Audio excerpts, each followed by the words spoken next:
Просто не мога да повярвам, че продаде родовата ни къща на асистентката си за 1 лев. Така заявих, вперила поглед съпруга си, докато той внимателно поставяше чантата си за голф в чисто новия и кабриолет. Ярката утринна светлина се отразяваше в металния лак на колата, а отблесъкът беше почти толкова остър, колкото и яростта, която се надигаше в мен. Юлиан дори не ме удостои с поглед. Документите са подадени. Вече е законно нейна, изсунтя той, докато прецизно подреждаше изработените си по поръчка стикове в багажника на Хлоя. Тя стоеше до него, олицетворение на самодоволна младост, и въртеше ключовете от колата между перфектно лакираните си ногти. Отпих бавно от мерлото си, а плътният му вкус беше горчив контрапункт на предателството, което усещах на езика си. Ръката ми леко трепереше, но лицето ми остана маска на уморено поражение, внимателно прикривайки усмивката, която се бореше да избие. Нека има своя момент на триумф. Нека си мисли, че съм съсипана. Той удобно беше забравил за клаузата в предбрачния договор, която описваше пълната конфискация на активи в случай на изневяра.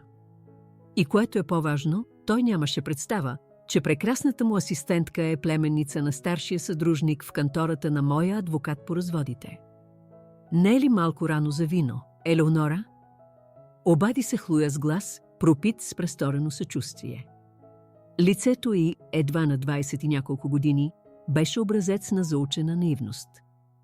Когато мъжът, за когото си омъжена от 16 години, продава думът и подности, всяко време е подходящо за вино, отвърнах аз и вдигнах чашата си в мълчалив, саркастичен тост. Кристалът, сватбен подарък от майката на Юлиан, улови слънцето. Спомних си стиснатата й усмивка в деня на сватбата ни и предупреждението й, че мъжете от рода кръстеви са свикнали да получават точно това, което искат.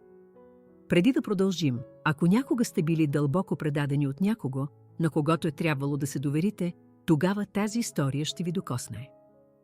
Продължете и натиснете бутона за абониране. Напълно безплатно и ще получавате още истории за въздадено правосъдие веднага щом бъдат публикувани. А сега, нека ви разкажа как старателно превърнах непоклатимата арогантност на съпруга си в най-съкрушителното му падение. Юлиан затръшна багажника, а звукът отекна из перфектно поддържаната кръгла алея на имението Кръстеви имот, който принадлежеше на семейството му от почти век. Ясно си спомнях как го видях за първи път, почувствах се нищожна пред внушителната му красота и никога не съм си мечтала, че то ще се превърне едновременно в мое убежище и в моя позлатена клетка. Отиваме Свети Влас за няколко дни, обяви Юлиан, а очите му бяха вперени в някаква точка за драмото ми. Не ни безпокой. Хамалите ще дойдат в понеделник да се погрижат за нещата ти. Аз само кимнах и отпих още една преднамерена глътка от чашата си. Приятно пътуване. Когато кабриолетът им се понесе по дългата, обградена с чинари алея и изчезна от погледа ми, най-накрая позволих на самообладанието си да рухне и се отпуснах на студения камък на входните стъпала, докато поток от спомени ме заливаше. Срещнах Юлиан Кръстев преди 17 години. Беше на благотворителна гала вечер за художествената галерия, където работех като младши куратор. Той беше основният благодетел на вечерта, дарил огромна сума. Когато ме намери на приема след вечерята, веднага бях поразена от силната му увереност, от лекотата, с която се движеше из залата, ясен продукт на поколенческо богатство и цял живот на привилегии. Не изглеждате особено впечатлена от всичко това, беше коментирал той, предлагайки ми чаша шампанско. Трябва ли? Отвърнах аз, като взех чашата, но задържах погледа му. Той се изсмя искрено и изненадано. Повечето хора тук са. Наистина нямах намерение да се влюбвам в него. На 33 години си бях изградила скромен, но дълбоко удовлетворяващ живот. Но Юлиан беше неотстъпчив, чаровен и притежаваше прямота, която се усещаше като глътка свеж въздух след мъжете, с които бях излизала преди.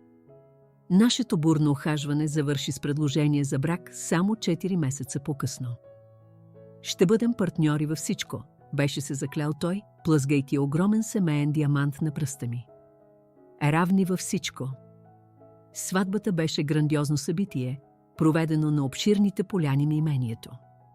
Майка му беше ръководила всеки един детайл, леко, но твърдо отхвърляйки моите идеи, докато финалното събитие не се превърна в отражение на нейния вкус, а не на моя. Бях се предала, мислейки, че това е малка цена за хармонията. Не разбирах, че това е просто първият от хилядите компромиси. Промените, които последваха, бяха толкова коварни, толкова постепенни, че в началото почти не ги забелязах. Започна се с това, че Юлиан предложи да обединим финансите си в една сметка, просто за по-просто. Няколко месеца по-късно, когато получи голямо повишение, той настоя да напусне работата си в галерията. «Вече не е нужно да работиш, скъпа», беше казал той, представяйки го като лукс, а не като отнемане на финансовата ми независимост. До 5-та ни годишнина от сватбата той вземаше всяко значимо финансово решение, без дори да се консултира с мен. До 10-та се озовах в унизителното положение да искам джогни, за да покрия нещо повече от хранителните стоки за домакинството. Равностойното партньорство, което беше обещал, се беше превърнало в неузнаваема динамика, красива клетка, чието решетки се стягаха с всяка изминала година. Изправих се от стъпалата и се върнах в тихата къща, а звукът на токчетата ми отекваше по мрамора на голямото фоайе. Влязох в кабинета на Юлиан и прокарах пръсти по полираната повърхност на махагоновото бюро, същото място, където той ме беше запознал с Хлоя, новата си лична асистентка, само преди 9 месеца. Признаците за аферата бяха незабавни и явни. Юлиан започна да се прибира по-късно, ризите му носеха слабия, сладък аромат на парфюм, който не притежавах. Имаше приглушени телефонни разговори, които водеше в другата стая. Той стана небрежен с отчетите си за разходи, касови бележки за романтични вечери за двама на места, където никога не ме беше водил, такси за бутикови хотели в града, когато уж работеше до късно в офиса. После дойдоха бижутата. Намерих деликатно златно колие в джоба на палтото му, подарък, който очевидно не беше предназначен за мен. Командировките през уикендите започнаха да съвпадат идеално със собствените почивни дни на Хлоя. Преди 3 месеца започнах да документирам всичко. Създадох таен файл, в който проследявах късните нощи, слабите алибита, които един телефонен разговор можеше да опровергае, и постоянното източване на средства от съвместните ни сметки към места, които не можех да проследя. Преломният момент настъпи миналия вторник. Юлиан беше тръгнал за офиса набързо, забравяйки да заключи коженото си кофарче. Никога преди не бях нарушавала личното му пространство, придържайки се към уважението към границите, които той самият отдавна беше изоставил. Но едно вътрешно чувство, първична интуиция, ме накара да го отворя. Под купчина инвестиционни доклади имаше дебела папка. Вътре имаше чернови на документи за развод. Името ми, Елеонора Василева, беше подчертано на десетки страници, с ръкописни бележки в полетата за минимални задължения по споразумението и агресивно укриване на активи. Спомням си как сторях в тихия му кабинет, а документите трепереха в ръцете ми, докато 16 години от живота ми се фокусираха рязко и брутално. Никога не съм била негов партньор. Бях красива придобивка, а сега, след като стойността ми се беше обезценила, ме подготвяха за ликвидация. Същата вечер се обадих на Майя Чернева. Бяхме съквартирантки в художествената академия, неразделни, но нашето приятелство беше поредната жертва на кампанията на Юлиан за фини изолация. «Ели?» отговори тя, а гласът ти беше изпълнен с изненада. «Всичко наред ли е?» «Не», признах аз, а собственият ми глас се пречупи за първи път през целия ден. «Но ще бъде». Срещнахме се в едно кафене на следващата сутрин. Обичайното остро, професионално изражение на Майя омекна в момента, в който видя лицето ми.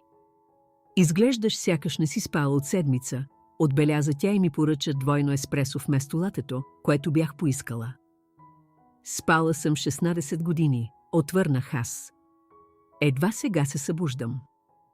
Докато излагах цялата мръсна история, изражението на Майя се промени от дълбока загриженост с туманена решителност. Когато стигнах до частта за Хлоя, тя вдигна ръка с любопитно изражение на лицето. Хлоя Фостерова, каза тя, уточнявайки. На 20 и няколко, кара нов кабриолет, блондинка, и има малка татуировка на звезда на лявата си китка. Стомахът ми се сви. Ти я познаваш. Усмивката на Мая беше бавна, остра и пълна със стратегия. Тя е племенница на старшия съдружник в моята адвокатска кантора. И мисля, Ели, че може би имаме много интересна възможност пред себе си.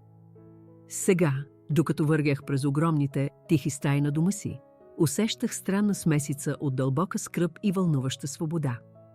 Имението Кръстеви никога не се беше усещало като мое. То винаги беше паметник на наследството на семейство Кръстеви, а не дом, който бяхме изградили заедно.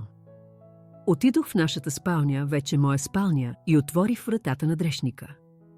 Скрит зад редица от изработените по поръчка костюми на Юлиан имаше стенен сейф, за който той беше сигурен, че не знам нищо.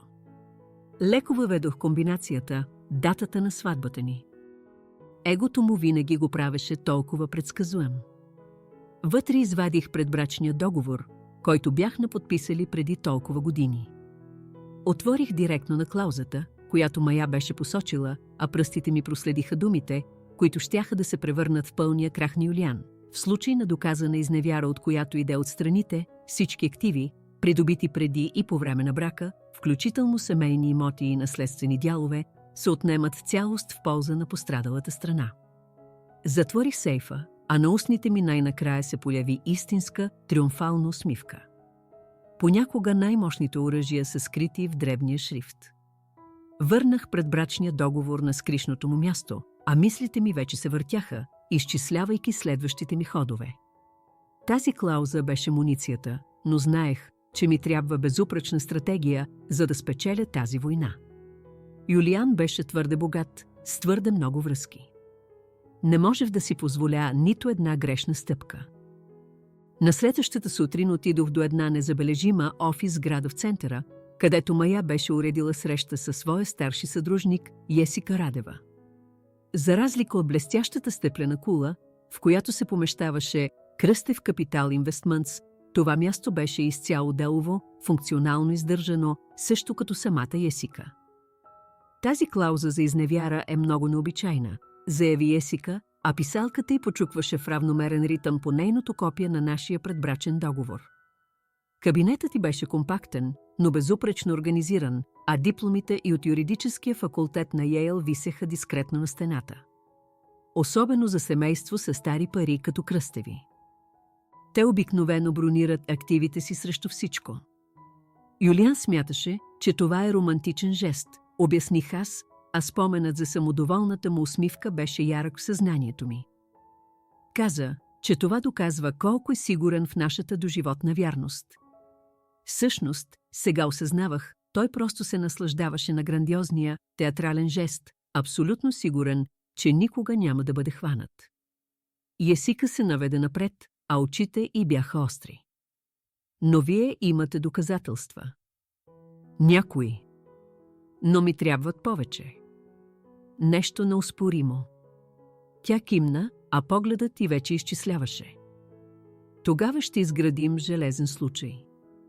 Старателно. Нуждаем се от дати, часове, места за всяка среща. Доказателства за подаръци. Банкови извлечения, които показват потока на парите. Създаваме непробиваема хронология. Междувременно се нуждаем от пълна картина на финансовото ви състояние.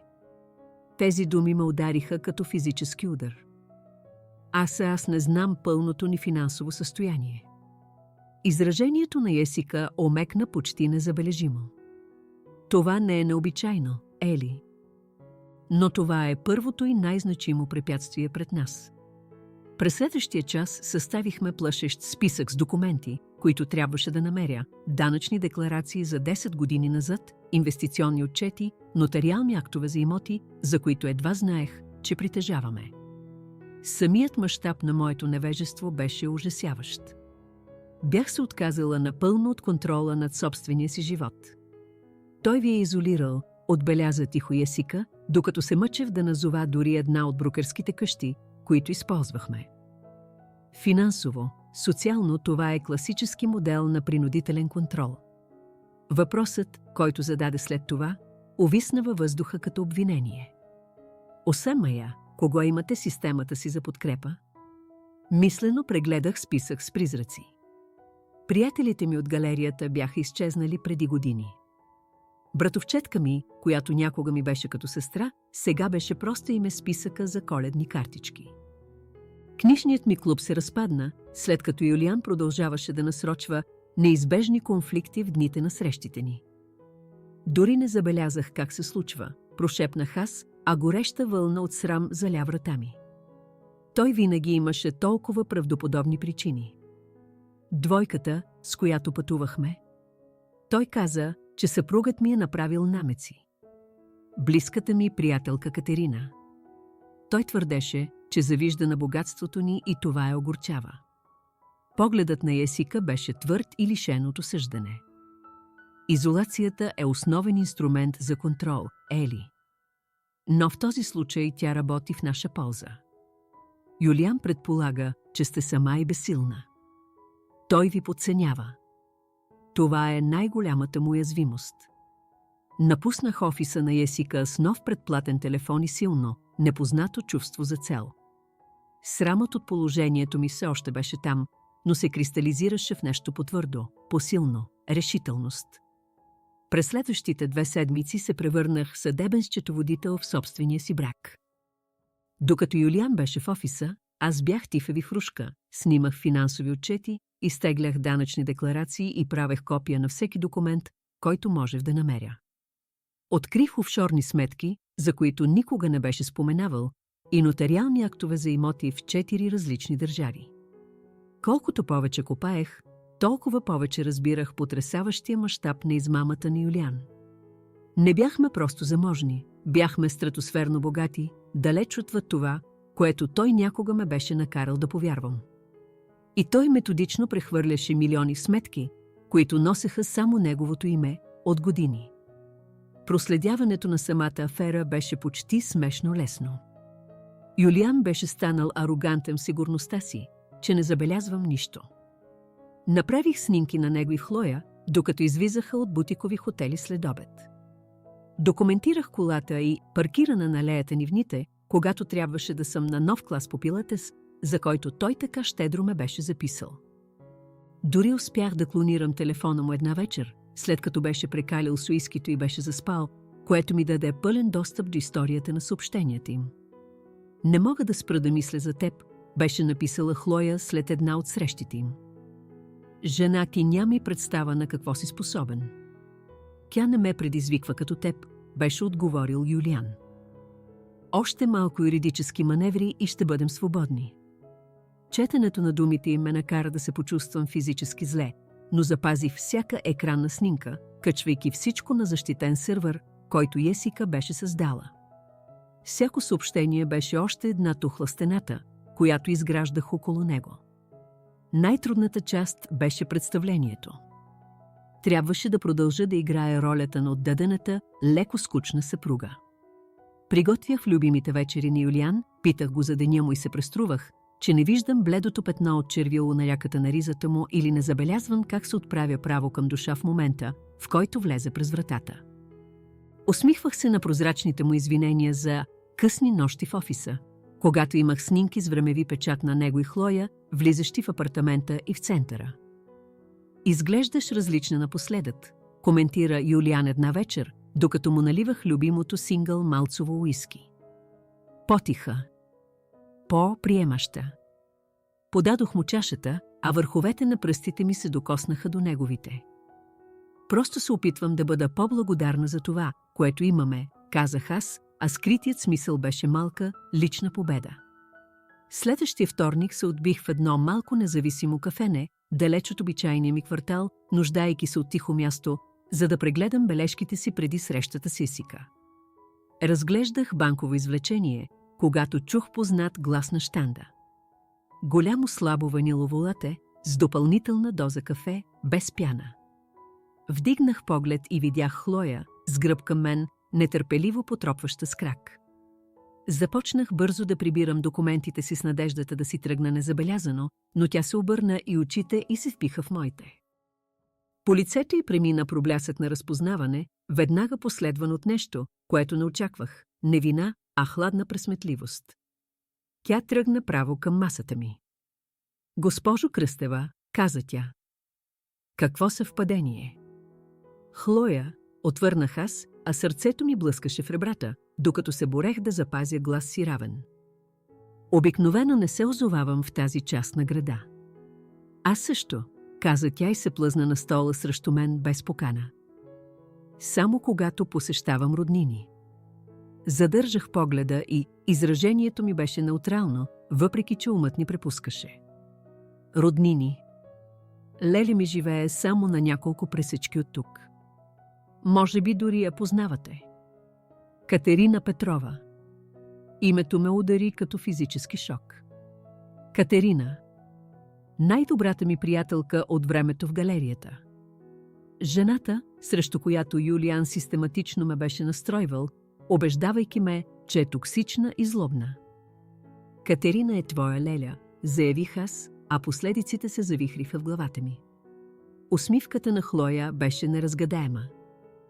„Светът е малък. Тя говореше толкова хубави неща за вас, преди да изхвърлите от живота си.“ Седях там, парализирана, докато парчетата от пъзела започнаха да си идват на мястото. Това не беше случайна афера. Хлоя, която се е насочила към Юлиан, продажбата на къщата, всичко беше свързано. „Това не е това, което си мислите“, каза тихо Хлоя, а очите й четяха лицето ми. „Но трябва да поговорим.“ „Не тук.“ Тя плъзна салфетка по масата. На нея беше надраскан адрес. „Утре. 2 часа.“ Преди дори да успея да измисля отговор, тя си беше тръгнала, оставяйки ме с буря от нови въпроси и съмразяващата сигурност, че играта, която играех, е безкрайно по-сложна и опасна, отколкото някога съм си представила. Взирах се в адреса, надраскан на салфетката с прецизния, елегантен почерк на Хлоя. Беше за малък, тих парк в покрайнините на града, достатъчно обществен, за да се чувствам в безопасност, но и достатъчно уединен за разговор, който не можеше да бъде подслушан. Умът ми беше вихрушка от възможности, всяка по-тревожна от предишната. Дали това беше някакъв капан? Прелюдия към признание? Или просто още един слой манипулация? Сън не ме хвана тази нощ. Лежах в леглото до Юлиан, мъжа, с когото бях споделяла живота си 16 години, слушайки равномерния ритъм на дишането му и се чудех как един човек може да се превърне в пълен и абсолютен непознат. Утрото не донесе отговори. Движех се през деня като автомат, цялото ми същество беше съсредоточено върху срещата в 2 часа. Юлиан отида на важен обяд с клиенти, който знаех от клонирания му телефон, че е просто поредната среща с Хлоя. „Не ме чакай“, извика той, докато си тръгваше, вече не си правеше труда да измисля дори най-тънките лъжи. Точно в 2 часа паркирах в парка. Хлоя седеше на пейка си с глед към малко езерце с патици. Облечена в дънки и обикновен пуловер, с коса, вързана на опашка, тя приличаше по-малко на излъсканата, хищна асистентка и повече на студентка. „Дойдохте“, каза тя с нотка на истинско облегчение в гласа. „Обясни“, поисках аз, избирайки да остана права. „Катерина е по-малката сестра на майка ми“, започна тя, а очите й срещнаха моите без да трепнат. „Когато си търсех работа след дипломирането, тя ми разказа за вас. Нейната най-добра приятелка, която се омъжила в семейство Кръстеви и след това просто изчезнала от живота, и погледът на Хлоя беше непоколебим. Тя никога не разбра какво се случило. Значи нарочно си се хванала на работа при съпруга ми, за да какво? Да ме разследваш?“ Чувството за предателство беше остро и ново, още една рана в вече заплетената бъркотия. Хлоя поклати твърдо глава. „Кандидатствах с Кръстев Капитал, защото имаха най-добре платената аналитична програма в града. Това, че ме назначиха при Юлиан, беше просто съвпадение. Но след като разбрах кой е той, коя сте вие, тя замълча.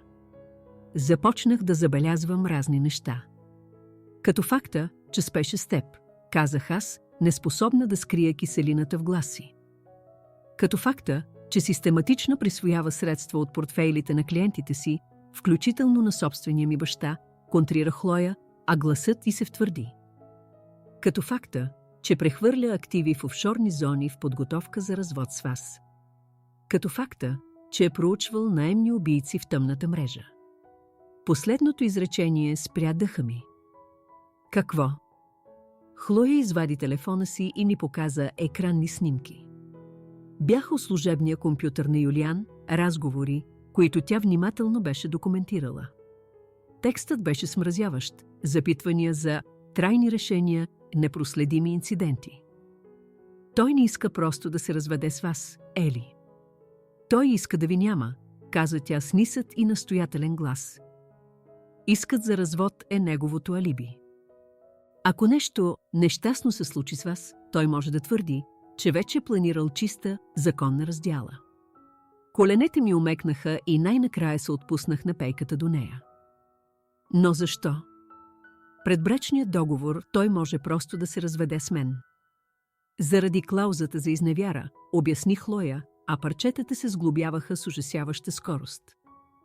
Мая я показа на леля ми Катерина, която я показа на мен. Ако той се разведе с вас и вие докажете, че е изневерил, той губи всичко. Но ако вие претърпите инцидент, преди да са подадени каквито и да било документи, той наследява всичко. А ти?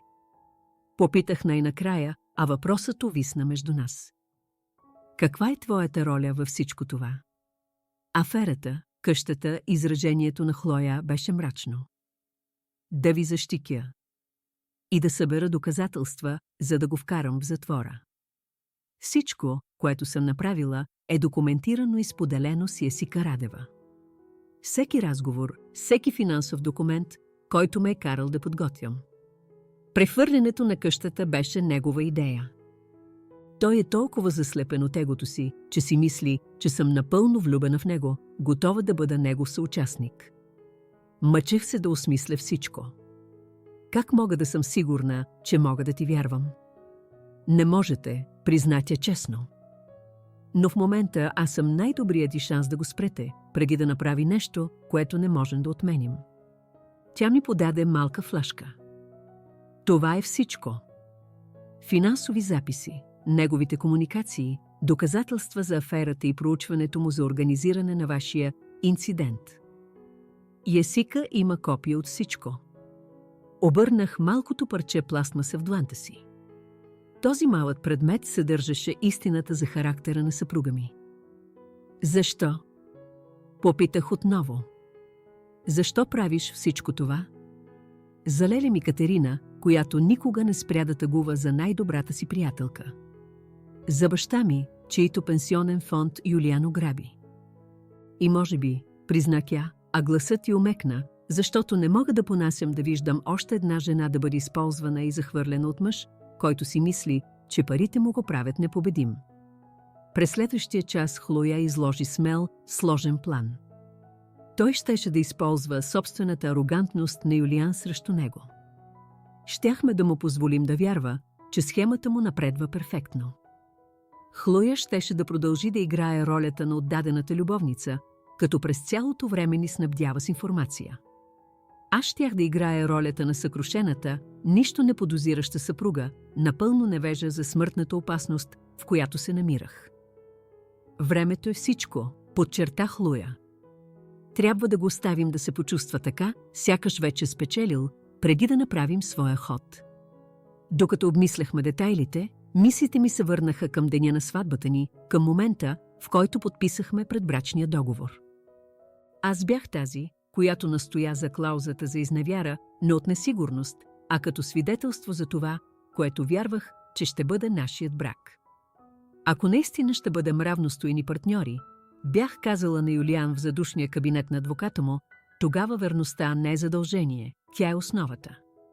Юлиан се беше изсмял, намирайки моята сериозност за странна и романтична.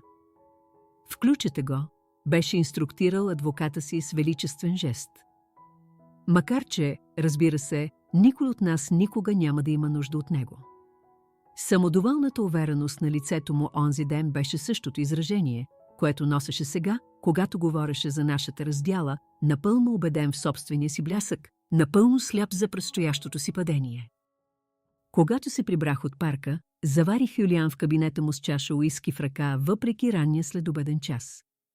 Къде беше? Попита той, тонът му се опитваше да бъде небрежен, но очите му бяха остри, изпитателни. Просто си мислех, отговорих честно. За това какво следва. Изражение, което приличаше почти на съжаление, проблесна по лицето му. Трябва да започнеш да си събираш багажа, Ели. Прехвърлянето на имението е приключена сделка. Името на Хлоя е в нотариалния акт. Позволих на стойката си да се отпусне, принуждавайки сълзи да напират в очите ми. Защо тя, Юлиан? Какво сгреших? Той остави чашата си, очевидно доволен от моята проява на страдание. Не беше едно нещо. Ти си просто удобна. Предсказуема. Хлоя ме предизвиква. Тя разбира света, в който живея. Кимнах, позволявайки на една единствена сълза да се плъзне по бузата ми, докато мислено записвах всяка негова дума. Ясно. Не се притеснявай, каза той с тон, пропит с фалшиво великодушие. Ще се погрижа за теб. Малко апартаментче някъде. Нищо грандиозно, но ще ти е достатъчно удобно. Небрежната жестокост, пълното заличаване на нашите 16 години заедно, не ме сломи. Тя изкува решимостта ми в нещо несломимо. Дните, които последваха, бяха майсторски клас по сценично изкуство. Трябваше да изглеждам напълно съкрушена, докато тайно комуникирах с Есика и Хлоя, старателно документирах всяко действие на Юлиан, като същевременно поддържах фасада на пълно невежество.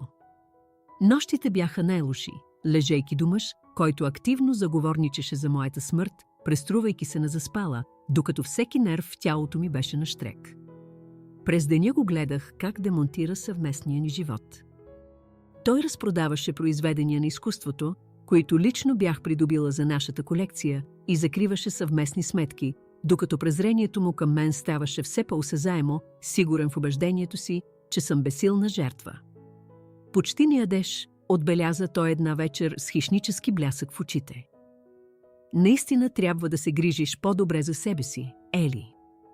Здравето ти е толкова важно. Завуалираната заплаха не ми обягна. Успях да се усмихна слабо и отхапах от вечерята, която бях сготвила, чудейки се дали вече не е започнал да се опитва да му отрови. От този ден нататък приготвях ястията ни в отделни тигани, дискретно разменя в чиниите ни, когато той не гледаше. Постоянната бдителност беше изтощителна, но под страха растеше стоманена решителност, сила, която никога не съм знаела, че притежавам. Юлиан не беше подценявал 16 години. Предстоеше му да научи колко скъпо ще му струва тази грешка. 3 седмици след като научих за убийствения план на Юлиан, сторях в кухнята ни и преглеждах последния пакет документи, които Хлоя тайно ми беше изпратила. Прехвърлянето на имота на хартия беше завършено. Имението Кръстеви, моят дом, вече законно принадлежеше на Хлоя Фостерова и всичко това за символичната сума от 1 лев. Самата дързост на това би била смешна, ако реалността не беше толкова мрачна. Прехвърлянето е вписано, беше потвърдила Есика в последния ни разговор. Но това е последното доказателство, от което се нуждаехме. Никой съд страната няма да потвърди толкова прозрачно измамна трансакция, не и когато съчетана с изневярата, предбрачния договор и заговора. Да оставя прехвърлянето да се случи беше най-трудната част от плана. Всеки мой инстинкт крещеше да се боря, но аз се доверих на стратегията на Есика. Трябваше да му дадем достатъчно въже. Той организира вечеря утре вечер, бях казала на Есика. За членове на борда, бизнес-партньори и е поканил Хлоя. Есика беше повдигнала вежда. Това е нагло. Той я парадира, отговорих аз. Прави изявление, без да казва и дума. Но мисля, че това е нашият шанс. Този шанс сега беше само на часове разстояние. Минах през официалната трапезария, подреждайки масата с прецизността, на която ме беше научила майката на Юлиан. Всяко сребърно приборче, всяка кристална чаша беше поставено според строга, вековна традиция. Цвекята са твърде крещящи, коментира Юлиан, влизайки в стаята и оглеждайки аранжировката ми с презрение. Това не е парти, Елеонора. Мълчаливо махнах най-дърките рози от аранжировката. Вътрешно кикях. Разбира се, че не беше парти за мен. Трябваше да бъде публична екзекуция на нашия брак. Това, което Юлиан не знаеше, беше, че бях добавила свой собствен гост към списъка му с неговото неволно разрешение. Поканих Мая Чернева, беше споменал той небрежно. Знам, че някога сте били близки. Реших, че ще ти трябва приятел за морална подкрепа. Пресметнатата жестокост беше зашеметяваща. Но присъствието на Мая беше точно това, от което се нуждаеше нашият план, достоверен, законен свидетел на събитията от вечерта. Когато гостите ни започнаха да пристигат, изиграх перфектно ролята на любезна, макар и сдържана домакиня. Усмихвах се, наливах питиета, водех дребни разговори, докато Юлиан държеше двора, господарят на своето владение. Хлоя се полеви модерно късно, а пурпурната й рокля беше рязък, преднамерен контраст с моята консервативна тъмносиня. Хлоя, извика Юлиан, посрещайки стоплота, която беше твърде фамилиарна за работодател. Ръката му се задържа за миг твърде дълго на кръста и толкова се радвам, че успя да дойдеш. Видях Мая, която стоеше до мен, да си поема рязко, тихо дъх. Очите й се плъзнаха от Юлиан към Хлоя, а след това към мен. Леко и поклатих глава. Още не. Вечерята беше мъчително бавно събитие. Сервирах всяко ястие, доливах чашите с вино и поддържах маска на учтиво самообладание, докато поведението на Юлиан към Хлоя ставаше все по-дръзко. Мисля да си взема творчески отпуск, обяви той, докато се сервираше десертът, а ръката му вече нагло покриваше тази на Хлоя на масата. Няколко месеца, може би. Да видя Европа. Колко прекрасно, коментира Каролина Дукова, съпругата на най-стария бизнес партньор на Юлиан. Ти с него ли отиваш, Елеонора? Преди дори да успея да формулирам отговор, Юлиан се изсмя късо и остро. О, представям си, че Елеонора ще бъде твърде заета да се устрои в новия си живот. Неловко мълчание се спусна над масата. Нов живот. Подкани Димитър Дуков, а челото му се сбърчи от загриженост. Юлиан направи широк жест с чашата си за вино. Промяната е част от живота, нали? Понякога старите неща трябва да свършат, за да направят място за новите. Очите му се спряха на Хлоя, която му отправи поглед на чисто, престорено обожание. Юлиан е толкова невероятен ментор, намеси се тя сладко.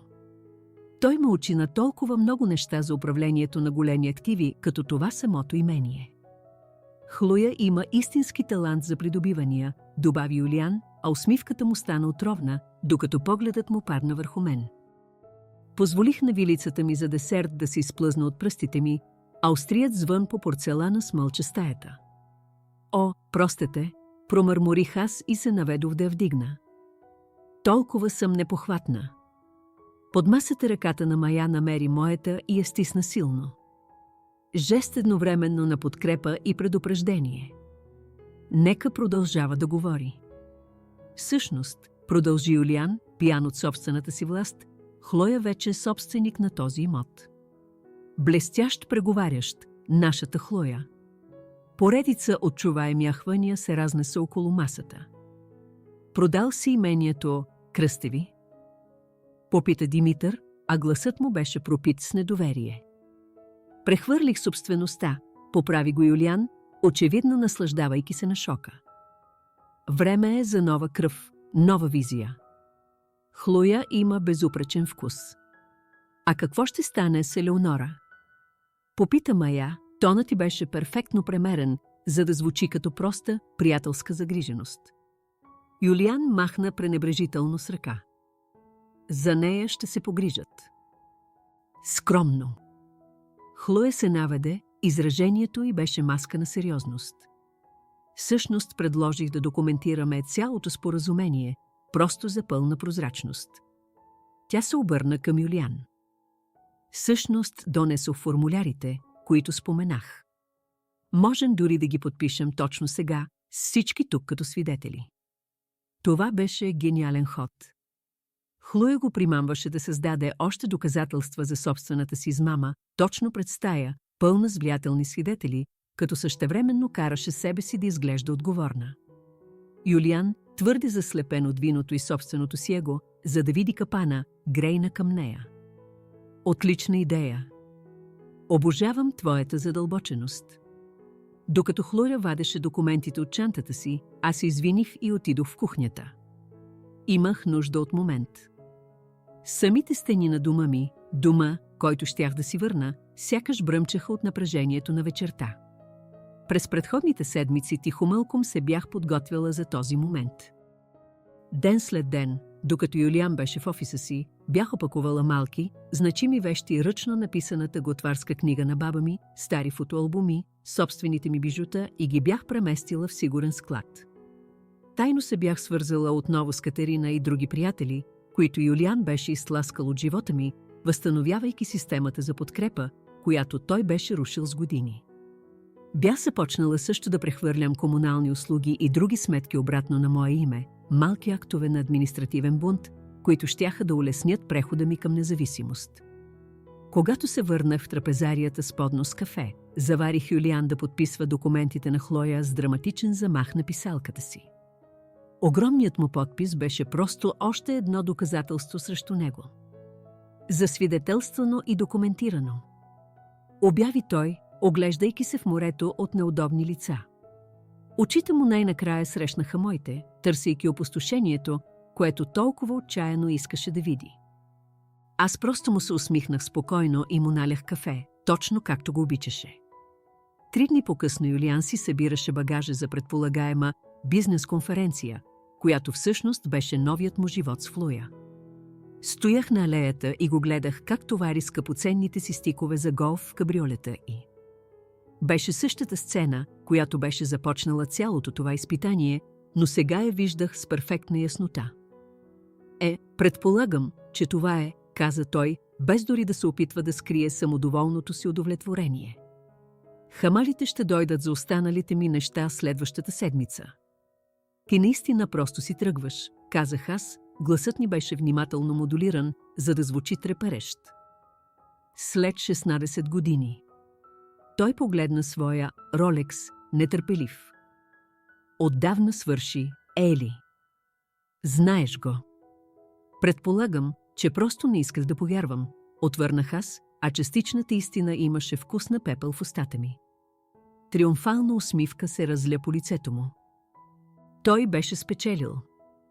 Това винаги ти е бил проблемът, каза той, а последните му думи към мен бяха паметник на собствената му арогантност. Никога не виждаше какво има точно пред теб.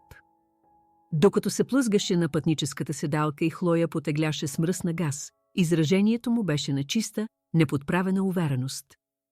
Той беше човек, който вярваше, че току-що извършил перфектното престъпление. Отпих от виното си, а истинска усмивка най-накрая докосна устните ми. Той беше прав за едно нещо. Години наред не бях виждала какво има точно пред мен. Но сега виждах всичко. Дадох си точно 48 часа, за да се насладя на дълбоката тишина на празната къща, преди да задействам финалната фаза на нашия план. Имението вече се усещаше по-леко, сякаш самото присъствие на Юлиан беше физическа тежест, с която бях свикнала толкова много, че бях забравила, че изобщо я има. На сутринта на 3-я ден се обадих на Есика Радева. Време е, събитията, които последваха, се развиха с бързата, безмилостна ефективност на правен блицкриг. До обяд исковете бяха подадени. В 3 часа на Юлиан бяха връчени съдебни документи в 5-звездния курорт, където той и Хлоя празнуваха новия си живот. Романтичното им бягство беше рязко прекъснато от съдебен служител с мрачно изражение и безупречно чувство за време. Не бях там, за да го видя, но Хлоя ми разказа сцената по-късно в славни подробности. Юлиан излегнал се до инфинити басейна с коктейл в ръка. Учтивият, но твърд подход на служителя. Изражението на пълно объркване на лицето на Юлиан, докато взимаше дебелия плик. Просветващият, отвратителен ужас, докато го разкъсваше и четеше съдържанието. Документи за развод, цитиращи изневяра, придружени от дебела папка с доказателства, снимки, дневници на текстови съобщения и подписани свидетелски показания. Всичко това завършващо с молба за прилагане на клаузата за изневяра от нашия предбрачен договор. Първото му обаждане, предсказуемо, не беше до адвоката му. Беше до мен. Какво, по дяволите, си мислиш, че правиш? И съска той в телефона, гласът му беше нисък ръмженен на едва сдържан гняв. Чета дребния шрифт, отвърнах аз, гласът ни беше напълно спокоен. Нещо, което трябваше да направиш повнимателно. Това е лудост. Нямаш никакви доказателства. Страница 17 от исковата молба, казах аз, прекъсвайки го. Ще намериш доста хубава снимка на теб и Хлоя, влизащи в Гранд Хотел София на 14 март. Същия ден, в който ми каза, че си на конференция в Пловдив. Момент на зашеметено мълчание от негова страна. Тези снимки може да са фалшиви. Всеки може да манипулира изображение. Метаданните са безупречни, продължих гладко. С времеви печат и геолокация. И часовникът ти се вижда ясно на 3 от снимките. Патек Филип, който ти купих за 10-та ни годишнина. Доста е отвечителен. Още едно мълчание, този път по-дълго. Блафираш. Страница 24. Продължих аз, сякаш не беше говорил. Текстовите съобщения. Любимото ми е това от 9 април, където описваш с доста графични детайли какво планираш да прави с Хлоя, след като най-накрая се отървеш от мъртвия товар. На практика можех да чуя как зъбните колела в главата му спират. Ти си хакнала телефона ми. Това е престъпление. Не по-голямо престъпление от това да планираш убийството на жена си, контрирах тихо. Рязкото, паническо поемане на дъх от другата страна на линията беше моята победа. За какво говориш? Страница 38, казах аз. Екранни снимки на твоите комуникации в тъмната мрежа. Криптопреводите към непроследими портфейли, запитванията за трайни решения и инциденти, които не могат да бъдат проследени. Гласът му спадна до задавен шепот. Не можеш да докажеш, че нещо от това съм бил аз. От ГДБОП изглежда мислят, че могат. Проявяват особен интерес към аспекта с финансовите измами. Нещо за прехвърляне на незаконни средства през граница очевидно е федерално престъпление. Линията замлъкна за цели 10 секунди. След това се върна искра от старата му арогантност. Нищо от това няма значение. Имението не е на мое име. Вече не е мой актив. А Хлоя е моят звезден свидетел, довърших аз вместо него. Наистина ли вярваше, че след като си присвоил пенсионните спестявания на баща й, тя ще избере теб пред собственото си семейство? Бил си изигран, Юлиан. От самото начало. Предварителното изслушване беше ускорено поради доказателствата за потенциална физическа заплаха. Седях от другата страна на съдебната зала срещу Юлиан, чието лице беше грамотевична маска на ярост. Той имаше фаланга от 5 скъпи адвокати около себе си. Аз имах Есика, Майя и Хлоя, които седяха спокойно до мен.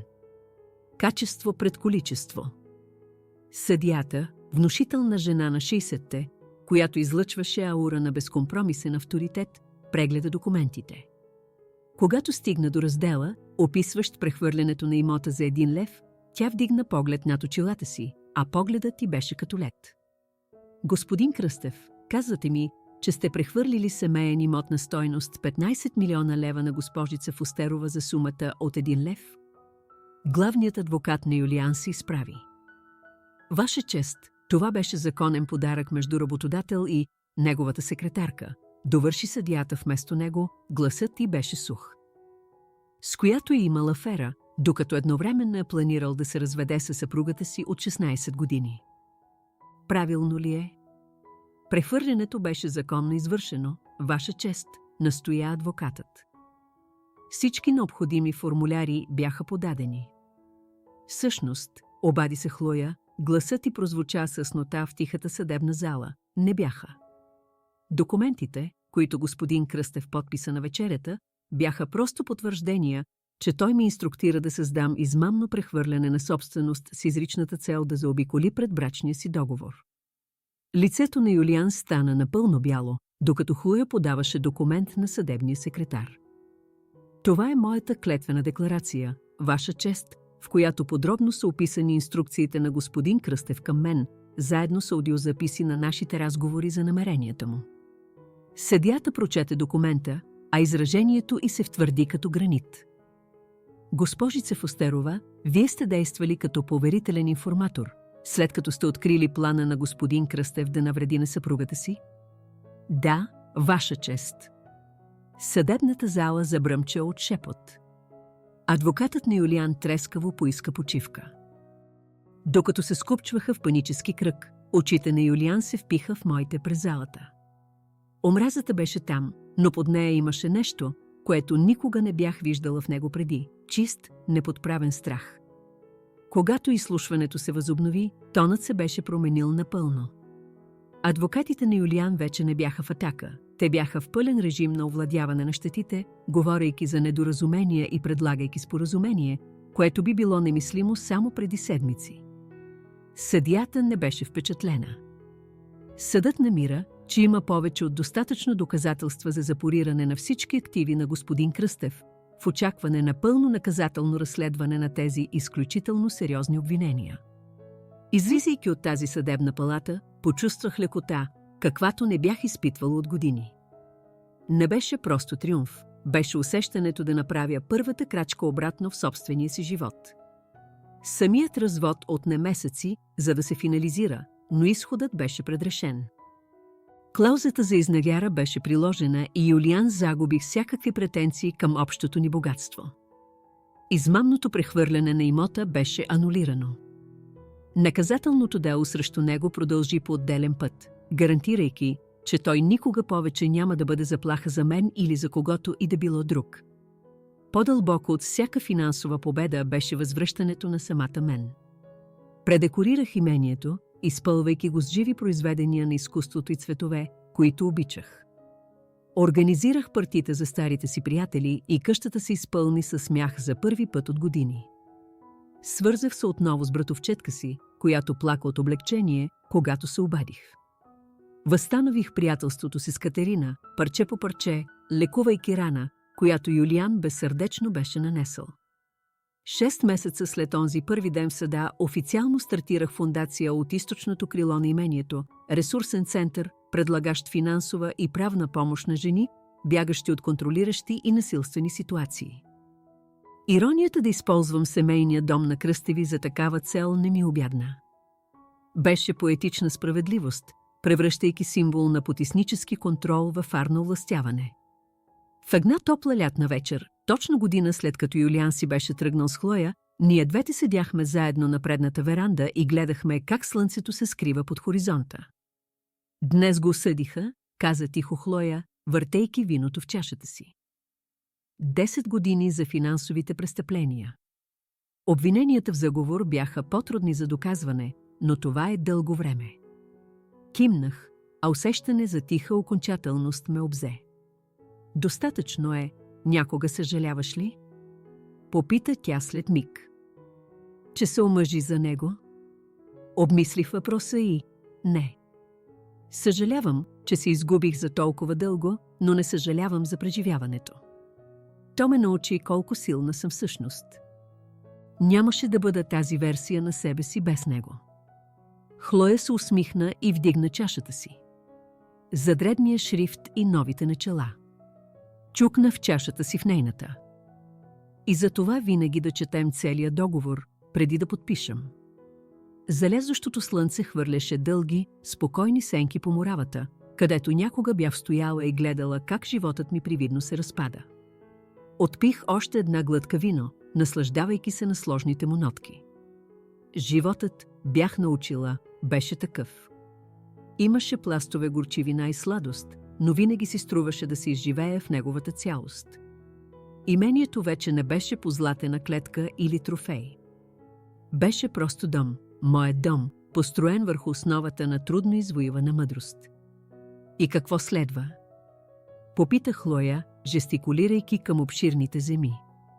Усмихнах се, гледайки как първите звезди започват да пробиват дълбокото кадифе на небето. Каквото си поискам. Това е истинската красота на това да пишеш собствената си история. Ти решаваш какъв ще е краят. Ако сте изпитали удовлетворение, виждайки как Елеонора си връща властта и проправя нов път за себе си, не забравяйте да натиснете бутона за абониране.